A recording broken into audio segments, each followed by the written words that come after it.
Fellow auto detailers, welcome to the show that features interviews with today's most successful auto detailers. This is the Auto Detailing Podcast. Here's your host, Jimbo Balaam. What's going on, everyone? This is Jimbo. Welcome to this episode of the Auto Detailing Podcast. So the next few weeks, I was back-to-back meetings at SEMA. The couple days that I was there. In fact, I'm recording this little intro still at SEMA. Just kind of waiting for my plane sitting over in the corner. So anyway, this first episode is going to be with a few guys. One guy from Sonex, one guy from DRC, Buffing Pads, Marty Hill from Total Auto Solutions, and DJ Patterson.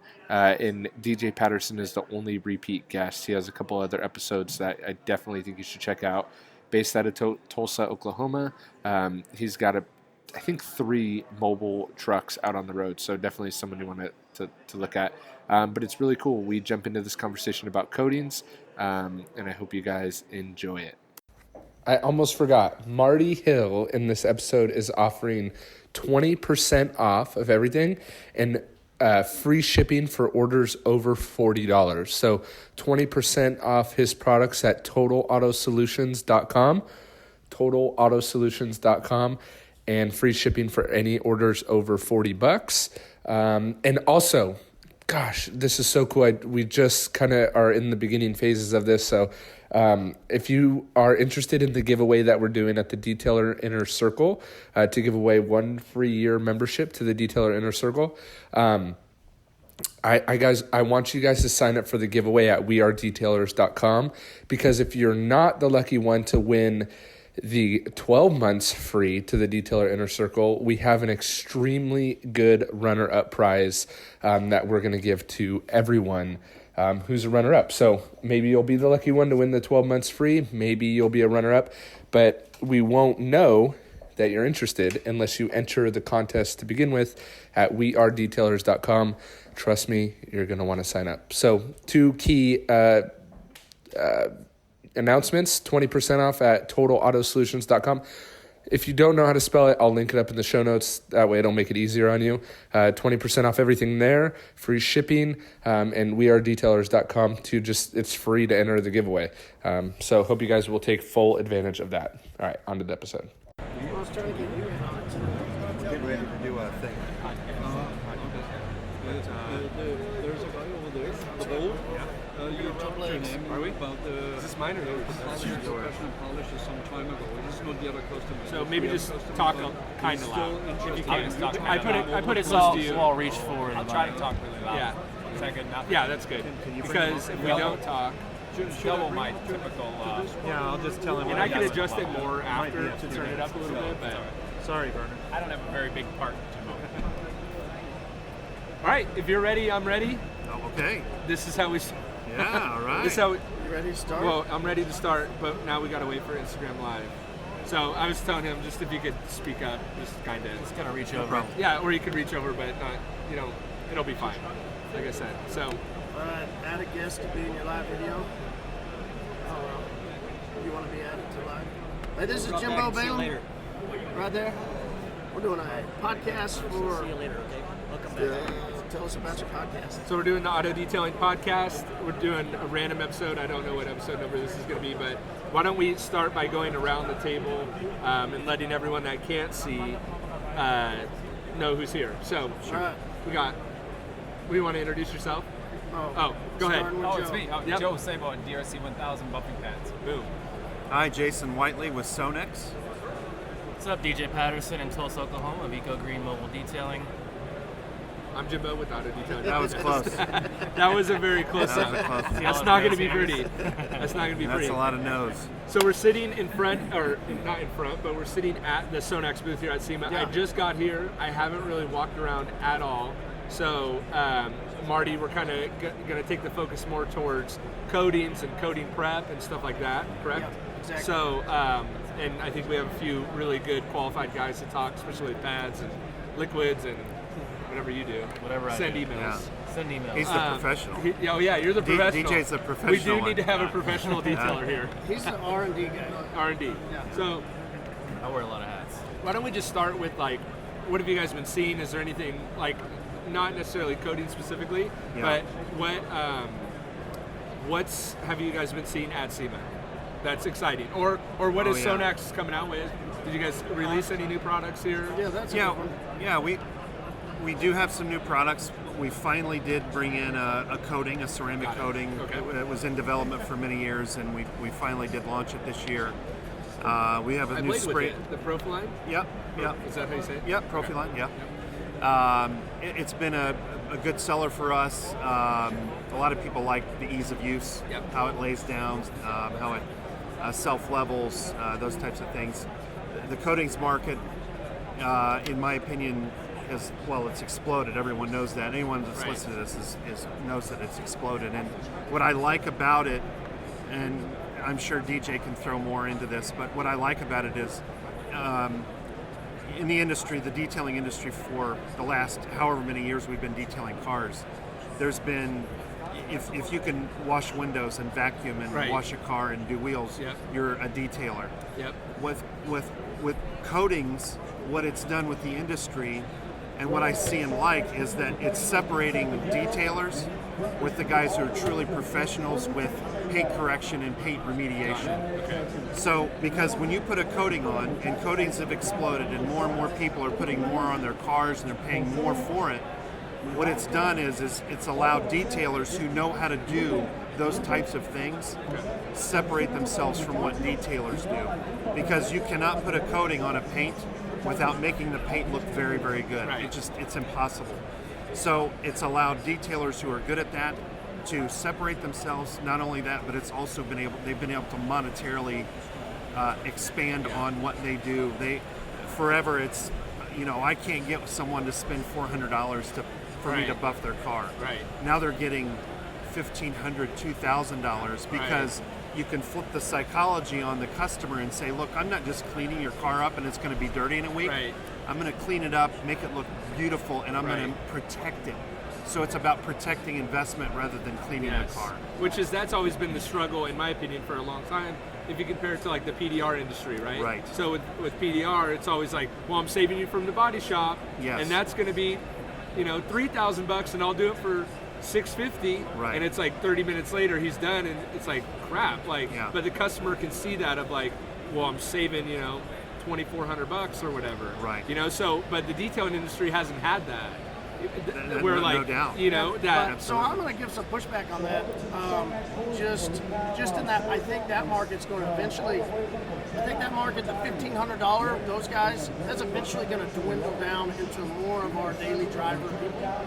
Yes. Just from in our area, there are those cars, but they're fewer and far between than opposed to doing a $400, $500 coating, and not doing a full correction. But so you're saying asking more the express, customer what they, express stuff, yeah, like an express correction, correction. express correction and coating. Corrections, right? But I do agree with that too, because I think because of the nature of the industry. Also, is that everyone wants to undercut everyone else too, right? So I do feel like those, because we know how much profit is in a coating for an installer, and it's like, well, yeah, normally I'd like to do it for $1,600, but if I got $1,300, it's still a good day, right? So I hope it doesn't happen like that. Oh, I think it has to. I mean, but to your point, there's only so many people that are going to spend $1,300. So I changed my model around a lot whenever I picked up a new coating, which is the 105 that we use from Total Auto Solutions. But so we were using a coating that we had to charge $800 or $1,500 or $2,000 initially. There was no less than that you can charge it all. And now we're offering a 3-year coating at $500 or a 2-year coating at $250 or whatever you want to charge. And my coating is like, we've doubled and tripled our revenue in coatings because of that. Yeah. So we're doing, it's taking less time, it's easier, we're getting more in a week, but we're doing a lot of daily drivers now too, because they want the benefits of a ceramic coating. They want all the offers, but they don't want to spend $1,500 for us to sit there and get every little scratch out. Right. They want their paint to look not perfect, but they want the paint to look good. They want the gloss. Right. They don't care about the isolated scratches, the little micro marring. They don't see all that kind of stuff. So what we started doing is when a customer comes up, they come in and ask for it, when they drop off What the do you car, see in your car? We ask them, look at your paint. What do you see? do you see? And Right. tell us what you see. Right. They don't see all They that say it's stuff. perfect. I just want to protect it. They just Right. want to give it a Which good is to your gloss. point, they want the protection. They want the protection and the gloss. They don't see they don't need the correction because they don't see it. So you hit it with a nice primer polish, apply your coating, they're out the door. I mean, and they love And it's it. less stressful for you as the detailer It's as well. hard. It's hard for us detailers, like that's how I was, to separate that high-end stuff Jason's talking about to. It's go- there. That market's there. It's but, always there. But the daily drivers, the lower, Yeah. Yeah. you know, Right. price Yeah, there's more entry of them. points Right. is going to be. So with the Sonax coating, that's more of a, I don't want a consumer. Is it a consumer grade coating, or would it fit into that like retail price 500, It's 600? What's that? both. It's both. Okay. There's professional Got it. detailers that are using it Okay. every day. Yep. But I can also train a guy who wants to put it on his car. Got it. It's a 5-minute train. Got I mean, it. it's very easy to put Got on. it. Now, does it take more time than putting a wax on a car? Yeah. Right. But what you get in benefit is, you know, the best waxes in the world last Right. 6 weeks. Right. Right. So what you get in a coating is you get more durability, Okay. those types of So you're hitting that same market that they're talking, but well, really both. Whatever. It's both. And It is. and that's what I like about coatings too, is that you can. It's really up to the detailer, right? Like how good are you at selling Yes. $1,000 job, a $1,600 job, whatever, Right. and really educating your customer in that on that front. Yeah. So, but I know you have a coating. Yeah. Why don't we talk about that? What do you want to talk about? I Uh, think a good question is why. okay. Why- a coating? Why a coating? So, for us as a company, Why don't you give a little bit of background about your company? okay, Start there, so So- that people know. It's Total Auto Solutions. DJ mentioned it, but who are you? so we're out of Tulsa, Oklahoma. I started with 2009, 2010 with a company called Carbright. We're their distributor. I bought $4,000 worth of products and put it in my garage and just started trying to sell. Never done selling before, but was a detailer in 2002, owned a couple of car washes, and that's sort of my transition in the business. And a couple of years ago, we joined with the company to sell their coatings. The culture of that company was so horrific that they told us they Who was weren't- that? They're out of California. How about that? And All right. excuse me. And just the culture was bad for us. We didn't have a good relationship. It wasn't a good fit. It wasn't a good Got it. fit because And you were just distributing. we were basically for distributing them. and we were Okay. setting up their market Okay. for them. But we're hearing that more and more from, we had a guy this week on Facebook was talking about their coating company that they were talking to was horrible at communication, didn't ever communicate back, customer service was horrific. And so we just took the time and we said, listen, here's where the industry's going. We think wax is going to die. Sealants overtook Some people have said waxes. wax is already dead. Yeah, that's why we created a product that kind of combats against waxes. Right. And so we just took our time and said, you know what, I think the industry is going this way. We wanted to, as a company, be involved with the next trend in Right, our industry. okay. And so we took our time and we developed and came out with our own brand of coatings. Okay. It starts at a very entry-level one called Y-Wax, which is I think what you were talking about. DJ actually came up with the name because we were using it. We're like, it's just so easy. Why would somebody ever wax again? So the name is Y and then Wax. It's a 6-month to 1 year coating. You've used it. It's good. Thoughts? You used it right in the direct sun. Smells horrible, but all coatings smell horrible, right? So that's Yeah, not a it's the gripe on solvents. the Yeah. on the product itself. But yeah, I used it in direct sun on a black car in the middle of summer. Brave. And it And worked it still great. worked. And it still worked. And there's a lot of coating companies that say you can't do it mobile, you can't do it, out in the sun, and that's a product you can. It's definitely for a mobile guy. Yeah. Our next one up is the Anyo Really creative name, right? Just basically means year in Spanish because it's our 1 year, 2 year coating. Also super easy to apply, great for entry levels, but it's one that we push a lot for, somebody comes in that doesn't want to spend $500-$600. Well, I don't know. Too late?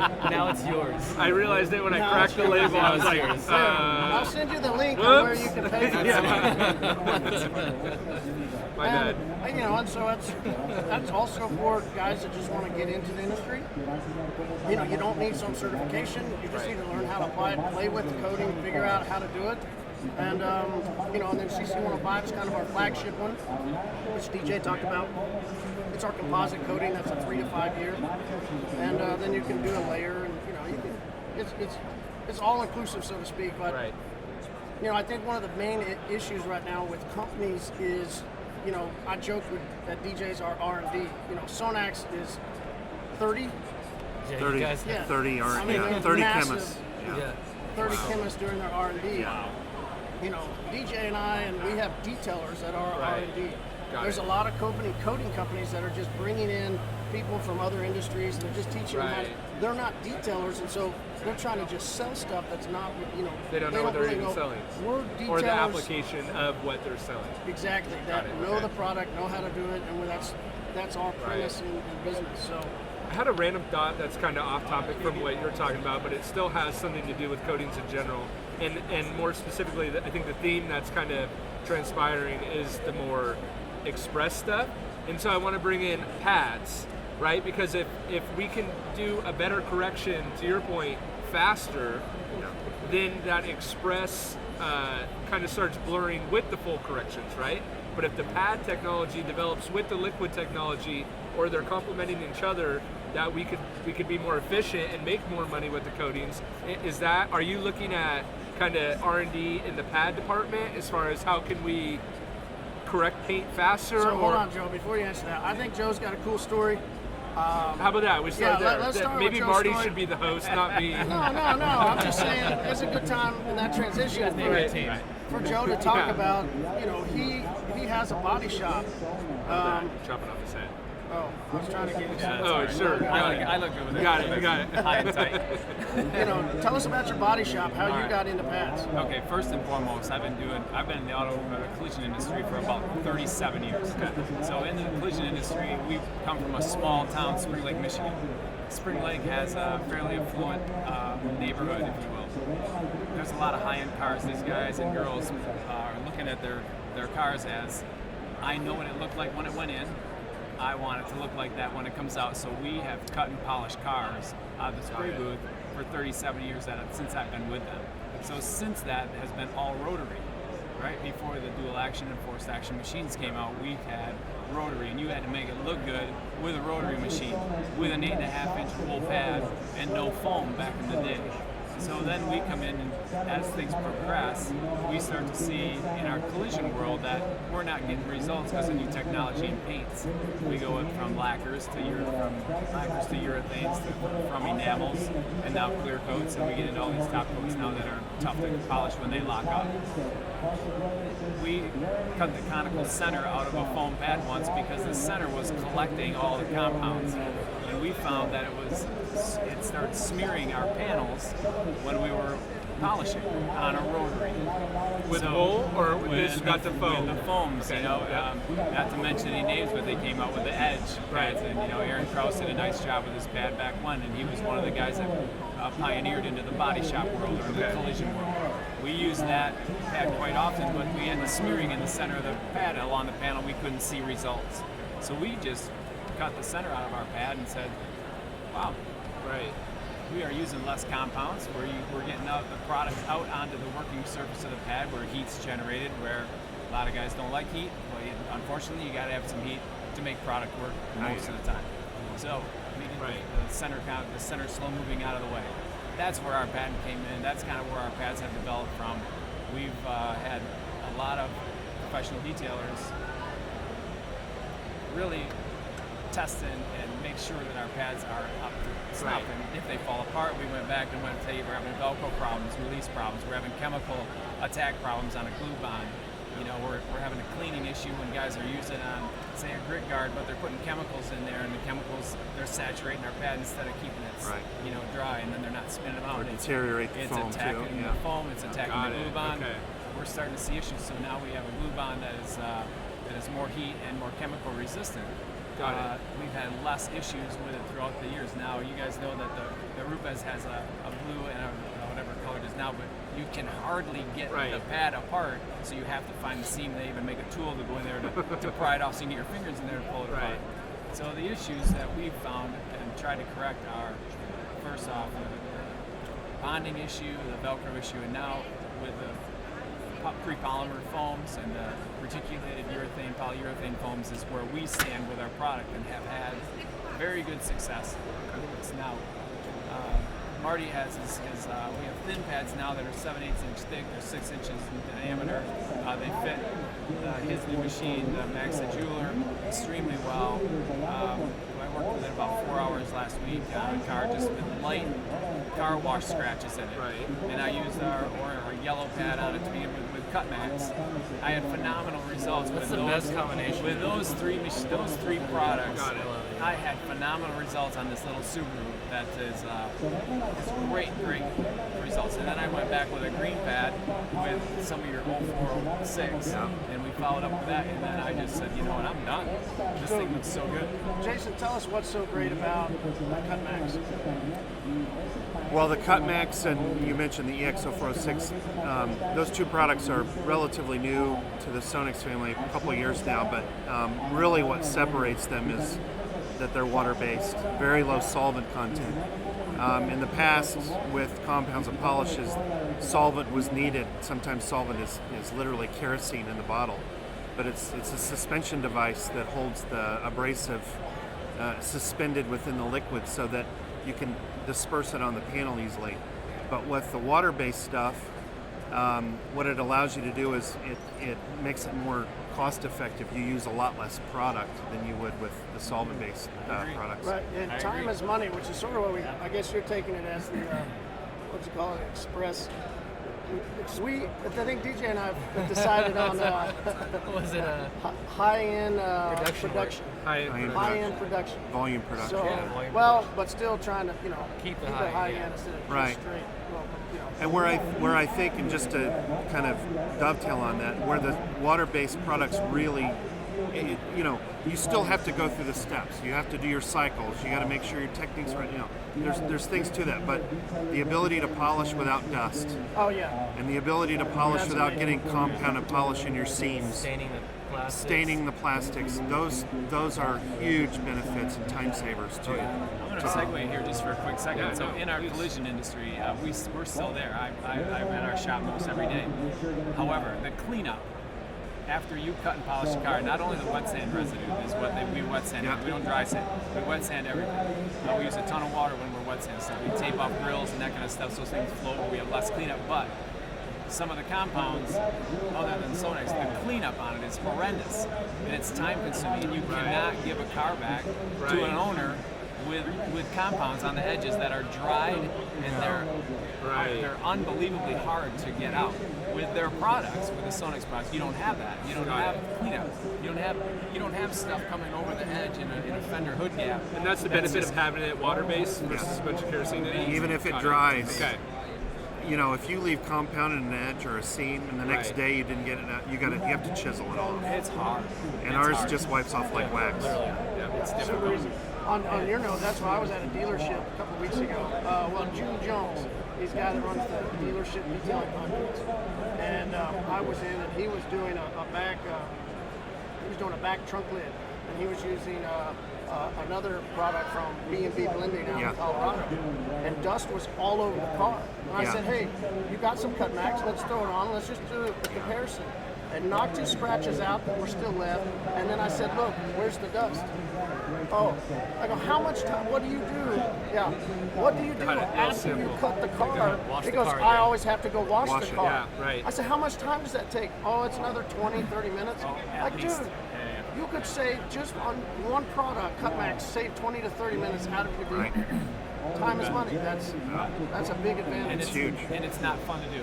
No. It's not a fun Clean up process. after you're done perfecting a car. It's the worst That's thing ever. That's the last thing you want to do. You want to see the results, and you want to get back to the customer. And You don't want to pull off tape, wipe out edges. No, yeah. Well, and I think your point, you talked about how you don't have to tape anymore. No, All the black moldings, you don't have to You tape. don't have tape anymore. It's like there's no need. And it actually, good. I mean, that's it a actually time kind saver of in and of blackens itself the too, plastic right? a little bit in a sense. Some of the polishes, yeah.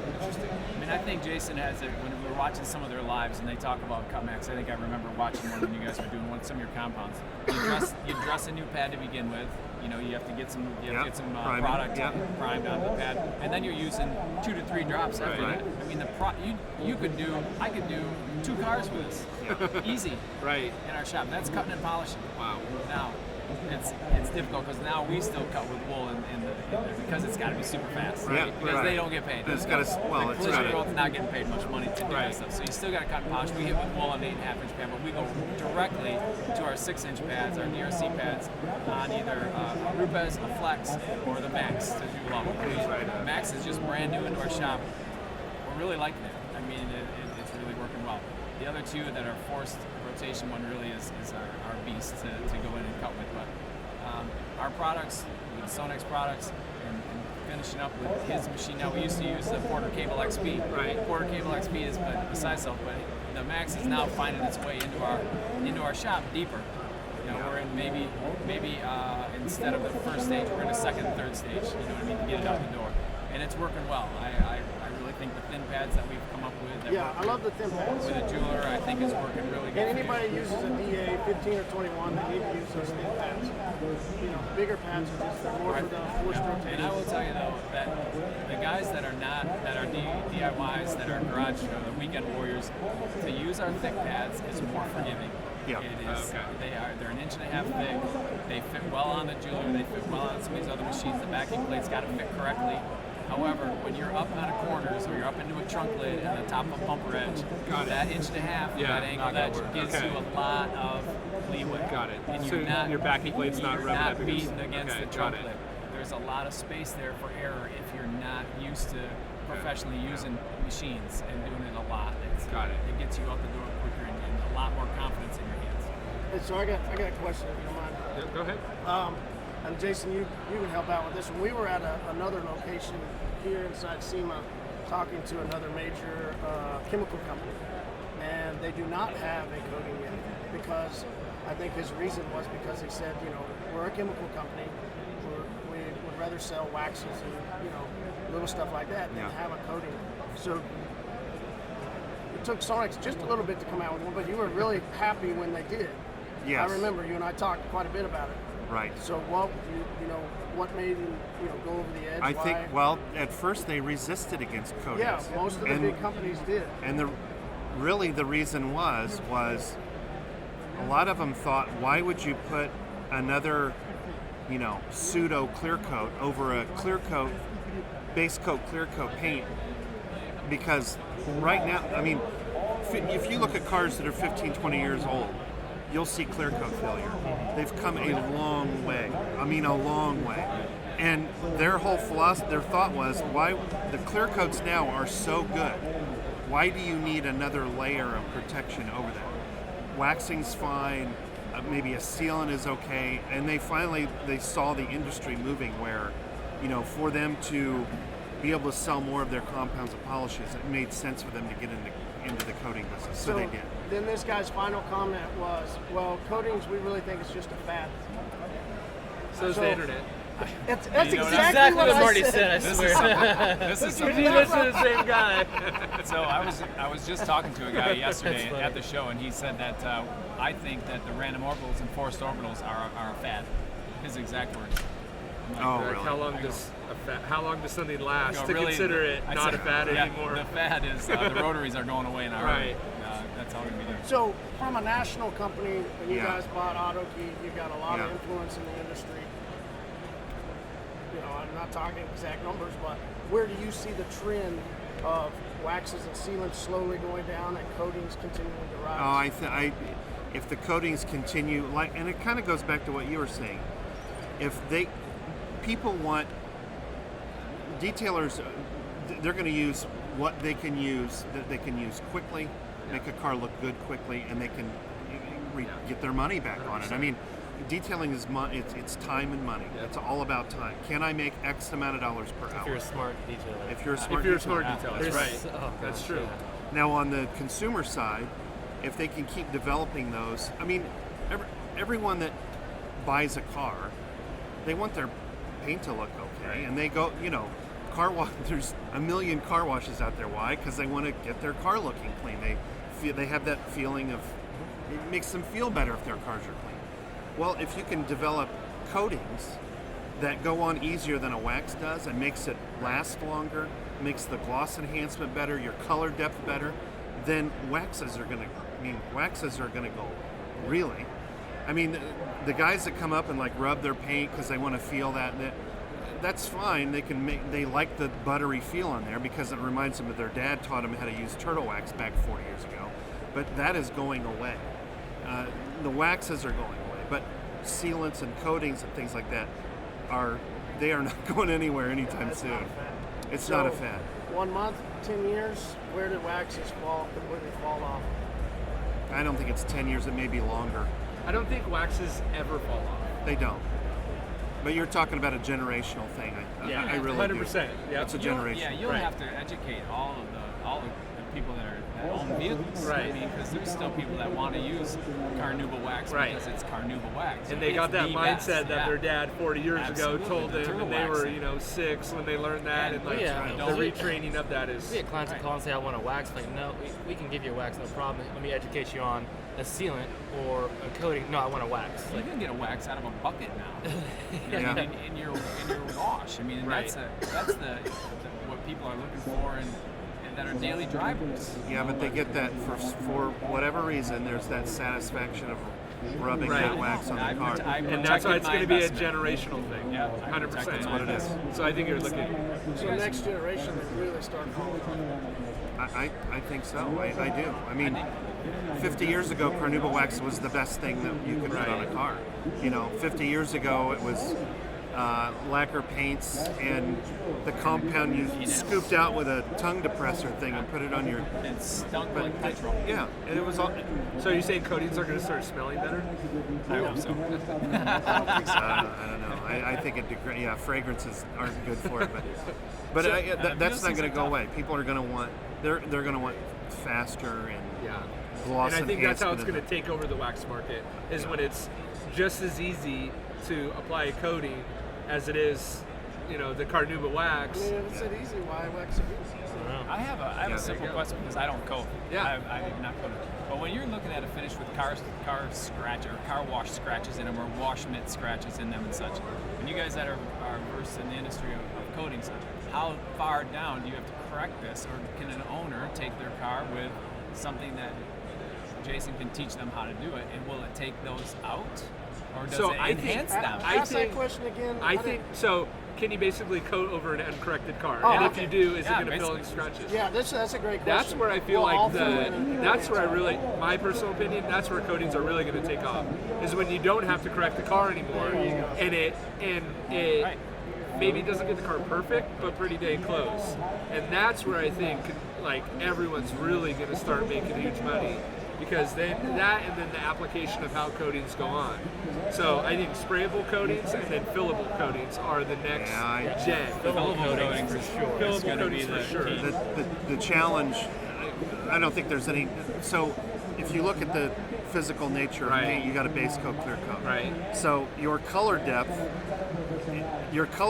is based on how flat and clear your top surface is. That's your color depth. Okay. So you've got your base coat color there. Right. Then you've got your clear coat, which is, let's say it's 3 mils thick. Right. If you can knock the flatness down off that clear coat, and you do it well, you're going to have that color depth without any gloss enhancement wax protection on there whatsoever. So the ability to just spray something on and then all of a sudden you have your color depth, that's not going to happen. You have to polish that weathered layer off the top of it first. So you at least have to do one step on a weathered car. Now, where you're going, where you have surface scratches from washing, is by hand, that's one thing. scratches that are caused by automatic tunnel washes, straight line scratches on hoods, that's at least a two-step, maybe even a wet sand. It has to happen that way. You can't just spray something on there. It's almost like that. What's that stuff that they, for the headlights that they tell about? It's the commercials.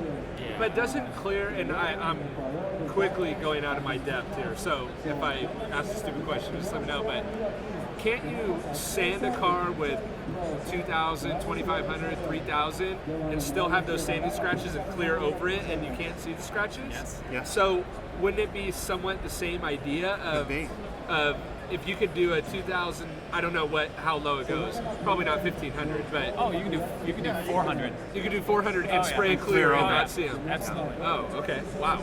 So then wouldn't the coating be able to, wouldn't we be able to get it to a point, and obviously It depends on the hypothetically, coating. but do you think the coating technology can get there? Because if it is an artificial clear coat or a superficial clear coat, is it that much different than So spraying a clear coat? now you're merging clear coats and coatings. Got it. And the other portion of that is if they get to that point, you're going to need more than this 3-ounce Okay. bottle.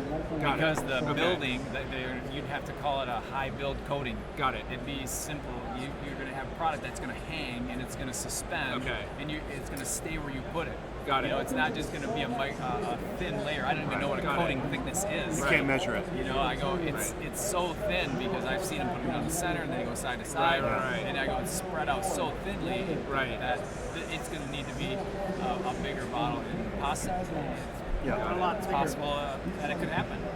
It's possible. We're just nowhere close. I never know. This might be the first. Could be, Next. right? Maybe the first. Jason may bring it to the table and say, How many R&D we got people? we could got have- you guys got 30, you gotta figure it out. Yeah. Get this done. So if, to kind of wrap it up and go way back to the beginning, if a question I get asked a lot is like, I've never applied a coating before. Where do I even start? And sometimes I tell them like, look, have you ever applied a carnauba wax? Right? Yeah, of course. It's like, well, then that's kind of your segue to a coating. It just isn't as forgivable as a carnauba wax. Of course, carnauba wax could be very unforgivable too. Yeah. But what would your guys' opinion be of like, if someone asks you guys, where do I start with a coating? I'm either a DIYer or, you know, and they're an educated DIYer or they're a professional looking to make that extra profit, separate themselves from the pack. Where do they start?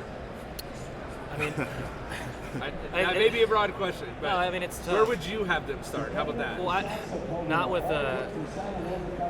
not with something like so comparable to like what I use, which is like I use the Y-Wax Anyo and the CC105. So I would say let's start with something like a spray sealant or something like a Y-Wax to where it's much more forgiving, where you can apply it in the summertime on a black car and still be able to pull it off the paint. You can just kind of get used to, you know, applying it and removing in the whole flashing process. Right. The more forgivable coating opposed to something like any of the other coatings that are out there, the major brands, to where once it hardens, you know, if they don't know how to apply a coating, how do they know how to even remove a coating in the first place? So you want to start with something that's, you know, just more forgivable and kind of learn the process and work your way up to something Yeah. else. So. I would say everyone's got different amounts of time they want to spend on something. Okay. So I would go to YouTube and search YouTube videos and watch guys put this on, and then you can decide, okay, I want to do that, or I just want to do a sealant, or maybe I should just do Anyo, and that's where I would go first. That's why I like asking everyone person, because we're getting the different opinions. And this is the part that I look at is I would look at DJ and go, all right, so you're a professional installer. Do you have to have the atmosphere correct? Do you have to have the temperature correct? Can you do it in the sunlight? Can I do it underneath a tree? Can I do it in my garage? Can I do it? Does it have to be on concrete? Can I do it? What is the climate that I Depends have on to the be coating. in? Right. So that's going to be the choices that I would make as a non-professional to coat my car. And that's going to steer you to a It would certain say, coating or how away from much it. do I need to know and how much experience, or am I going to back myself in a corner and look at it and go, that looks awful. Right. Yeah. Now what do? I don't even know how to take it off. Right. Exactly. Right. And then you're YouTubing, how do I take Yeah, coating how do I off? remove it? Now you Probably just a good lost video. money. That's I mean, where, one of our highest searched ones is how to remove a coating. Yeah.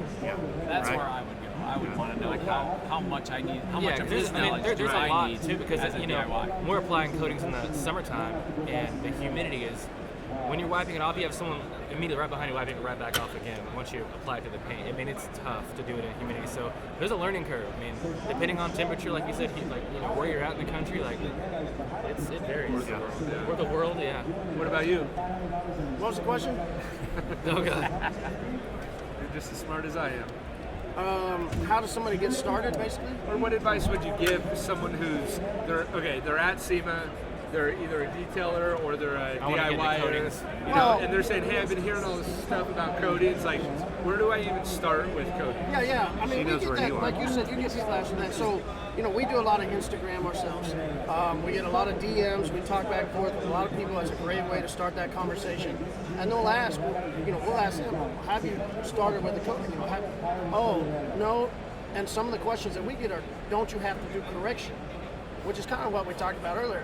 It is becoming an inhibitor to a lot of young guys or because people that's that are the just message starting. that was It's the message from big coating companies that wanted to have a big, when they started, it's a big name, it's a big brand.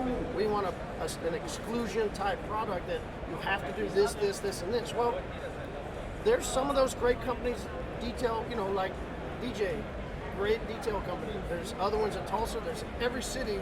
There's a handful of incredible detail shops that are very finesse, right? But then 90% of the other ones aren't that way. And so you're excluding all those guys that just want to put a coating on because they're hearing about it. And the first common misconception is, I thought I had to do a correction. You only have to do what your customer pays you to do. Yeah, you gotta know how to educate them too, because everyone knows that. Well, familiar with coatings, like it enhances everything on the clear coat at all. So if you've got a bunch of scratches, when you apply the coating, it's going to magnify them.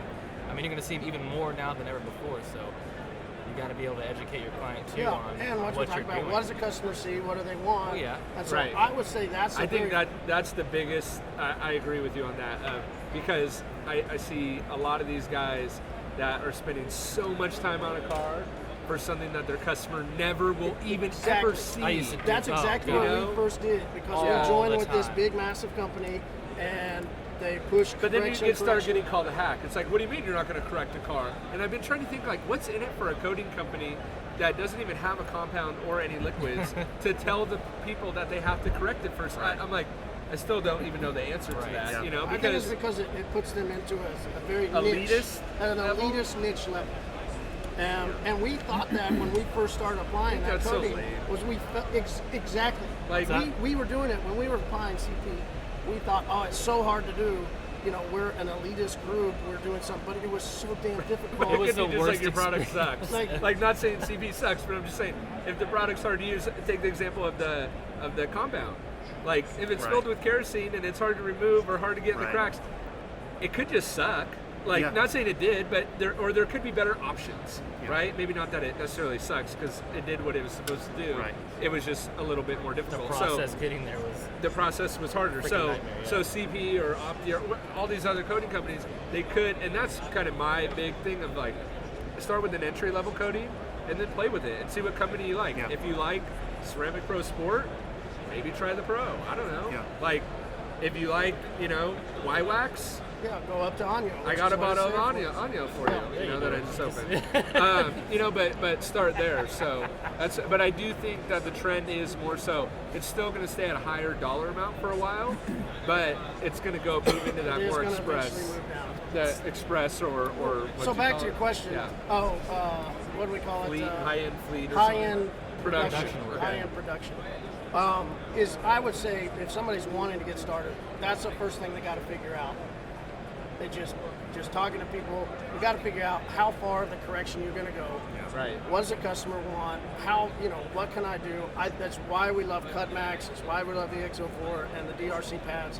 It's great to just start with that, a good buff and polish, super easy to use, quick, in and out, use Max the Jeweler.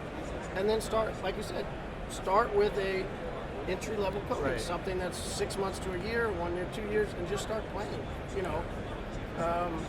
I think this is so cool. If we look at, not to cut you off, well, chime in after, but like we have different guys from different companies that some of the products cross over, and yet we could all still have a conversation in a really educational, civil and educational without bashing anyone. And we don't need to cut it off there, but kudos to everyone here that you could we could all sit here and have this type of conversation because I think last year before, maybe even before that, or maybe even way before that, this kind of conversation Stuff. Exactly. Stuff. It wouldn't have been able to happen, you know. So, but chime in with what you were going to say. No, I was kind of going to dovetail on what he was saying. I'm good at like squirrel. Yeah, no, that's I'm okay. good with like segues. That's all right. That's all right. So bring No, it back. he That's was. fine. As a detailer, someone who's going to do this, you have to get in your comfort level. Right. And sometimes your comfort level is you're forced into it based on the customer base you have, or like I'm in Indianapolis. It's really tough for me to get $1,000, $1,500 for coding. But you know, I got guys in New Jersey, New York that they get $2,500, $3,000 for it. Yep. So you have to kind of tailor, and it's all based back on how much do I want to make per hour, and do the work based on what you're getting paid for. Yep. It all comes back to that. 100%. So because if we see these guys like 60 hours later, and I'm like, that's the worst. All these there's pictures no and way. write-ups, like, how did you make money? Because why wouldn't they just repaint their car? You would. You know, like you're going to spend so much on ask getting how the much these correction guys coding. made off that coding and then do the math. Right, so let's stop any there. I money love at all. that you said that, because that's one thing that we really started, you know, DJ earlier in the year, our word for the year for our company is help. Right. And it's really kind of been, you know, how can I help detailers? Right. What can we do to help them? And one of the course is, how do you move from helping somebody that's passionate, and it's a passion that we have as detailers, into actually making business, money, making money. Yeah. And so that's exactly what we looked at is, well, what do I need to make per hour? Yeah. Right. What am I happy with? $50 an hour? Right. $75 an hour? $100 an hour? And it may $20 an fluctuate. hour? Right. Whatever you're content with, what you're happy with, and then that's how you price accordingly to how much time it's going to take for you. Exactly. You know? I mean, I think a really good baseline is $75 an hour. Yep, you're right. As a good baseline. Right. Now, and then the trick is okay, can I get paid for 3 hours and only work 2 hours? Right. Or can I do a 6-hour and job that's where in the 3 hours? dealership detailing side of it comes. And I talked with that guy, June Jones, is you have like, you go to a mechanic shop and it's like, well, our brake job takes us 4 hours and it's $100 an hour. Yeah. It's $400. And then you have no idea if the guy gets it done in 30 minutes, but you're still getting charged for the 4 Well, it hours. doesn't he matter gets it because done if you're in using 30 like, if you're using Right. these great companies and using these pads and polishers and polishers that do the job in less time, that's not the customer's problem. Right. You did a You're doing 6-hour it- job you're in 3 working hours. smart. The quality is still the same. Way to make your money. That's how you make money. That's smart. That's business. I mean, you don't go to the dentist's any office industry. Exactly. and she's going to charge you a fee. Yep. You don't know if you're going to see her for 5 minutes or 30 Doesn't minutes. matter. You're paying It doesn't that matter. fee. You're still going to get charged. Right, you right. know? Looks like we're getting roped in. Why don't we? Why don't you tell people how we could get a hold of you? What do we You do, start. Rope? Well, they're doing a signing or something, right? At noon, though. I mean. Oh yeah, we got to get moving But here. I think we hit it good. So why don't we close it up? How can people get a hold of you? DJ, you've been on the podcast a couple times. DJ Patterson. Instagram is my main one right now. So at DJ Patterson or at EcoGreen MD is in mobile detailing. Sonix USA, Sonix USA 12 YouTube. We got a bunch of YouTube channels out, or videos out there. But SonixUSA.com is our main website.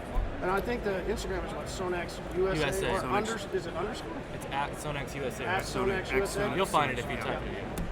Right now, we have Marty has our thin pads in his lineup. It's not on my website yet, kind of giving him a jump start to the marketplace where he's at. But if you want to pick Pro Series pads for those, you get them at drc1000.com.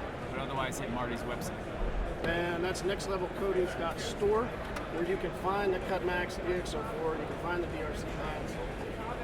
And Jason's going to head out, right? Yeah, awesome guys. We'll end it there. That way you don't miss out on anything. Instagram is Total Auto Solutions. You got to remember to get it I in know, there. right? Or nextlevelcoatings.store. Hey, that's Jimbo. Woo-hoo! That's DJ. All right, guys, hope you enjoyed that episode with a few guys, Sonex, DRC Pads, and Marty, Total Auto Solutions, DJ Patterson, Eco Green Mobile Detailing, guys that are really changing the game for the detailing industry. So I've definitely checked them out. And of course, check out the Detailerinnercircle.com. We still got our giveaway going. You can win 1 free year of the Detailer Inner Circle. Just go to wearedetailers.com. Catch you guys on the next one.